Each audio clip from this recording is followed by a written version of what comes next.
The United States Department of State has designated the Resistance Front, or the TRF, as a foreign terrorist organization and as a specially designated global terrorist. Secretary of State Marco Rubio has also termed it as an offshoot of banned terror organization Lashkar-e-Taiba, and India has welcomed the move, calling it a timely and important step. For more on this, we are joined by Ambassador Pinak Ranjan Chakravarty, former Secretary MEA. Welcome, sir.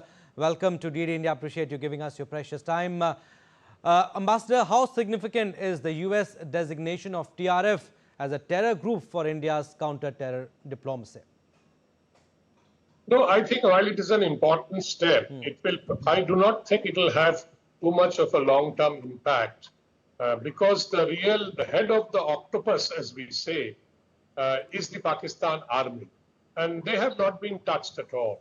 So TRF will change to PRF or SRF or something, and it will mutate into another organization, and they will be asked, TRF will be asked to lie low or disappear.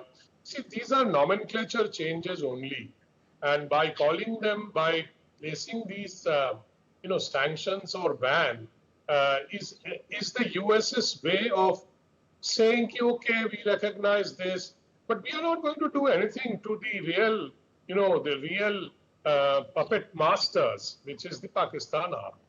So that is how I see it, although it is a step that has been welcomed by India officially, and may help India in the FATF also, because where Pakistan is again being considered to be placed on the grey list.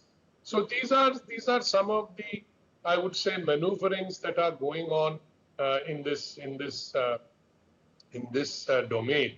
And but I do believe that the TRF will simply change its name and become something else, because Pakistan has made it its officially adopted policy of using terrorism against India, because they are unable to do anything otherwise. So I think this is not going to end, and you will suddenly have another terrorist attack, and a new organization will stake its claim. So we have seen it before, and this is the same story being repeated by the Americans. But that is where we are today. But as far as the decision is concerned, Ambassador of the United States, does this reflect a growing strategic alignment between India and the US on tackling Pakistan-based terror networks? Well, we always had a counter-terrorism cooperation, and this is, you can call it a part of that. Okay. But the US does not take this decision simply because India asked them to. They take it on whatever information, etc. they gather, or their agencies gather on their own.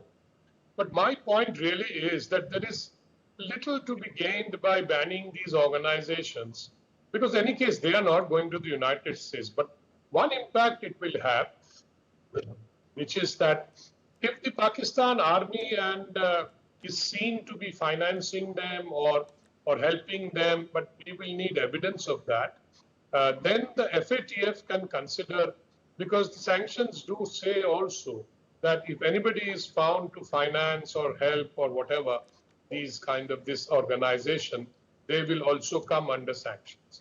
So then, I presume that the Pakistan army will now tell this organization, okay, tum disband kar lo, we will have a new organization which will start the whole effort all over again. But Ambassador, maybe could this move pave the way for stronger global pressure on Pakistan regarding state-sponsored terrorism? And also, can this decision influence the FATF, Financial Action Task Force, or other international bodies' stance on Pakistan? Well, what could happen now is that the UN also has a mechanism for designating terrorist organizations and globally recognized terrorists. So if they take it up, then it could happen, something could happen there, where of course we will have to see how Pakistan behaves, because they may like to scuttle it or spoil it or not let it happen. If they do it, then their culpability will be clear. And then, of course, we have China, which has always helped Pakistan to prevent such designations, even at the UN. So I think this is the game that is going on, because Pakistan is a useful tool for these countries to keep India in check, or to keep harassing India, and this is the best tool they have. So they're not going to give it up. So Pakistan will continue to play this game. They will, of course, meet, give them also something in return, so that they are not, the country itself is not designated as a state sponsor of terrorism, and the army also can evade its responsibility. So this is a classic game of proxy war, where using outsourced terrorist organizations to keep India, as they once said, to make 1,000 cuts against India. But Ambassador, very quickly, what message does this send to Pakistan, especially when India backs it up with firm language, diplomatic language, instead of vague responses? Well, I think our response was there in Op Sindoor, and I think Pakistan knows that very well, and they have tried to sort of put a cover on it, saying that no, we want, etc. Anyway, that's another story. But what will happen now is that the Pakistan army will have to be, I say, somewhat careful. So they will keep quiet for some time and wait for another, when the world has forgotten all this, then they will start all over again. But of course, this time they will have to consider India's reaction, as we did in Op Sindoor. So I think it is becoming a little more difficult for Pakistan to carry on with these terrorist activities, but they are so deeply involved in it that to extricate themselves may also be a little bit of a problem.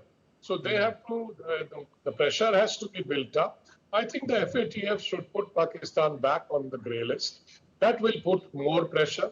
As it is, Pakistan is under a lot of economic pressure because of its failing economy, and is seeking loans, etc., from all over the place. So I think this, as in that specific sense, this step would be a signal.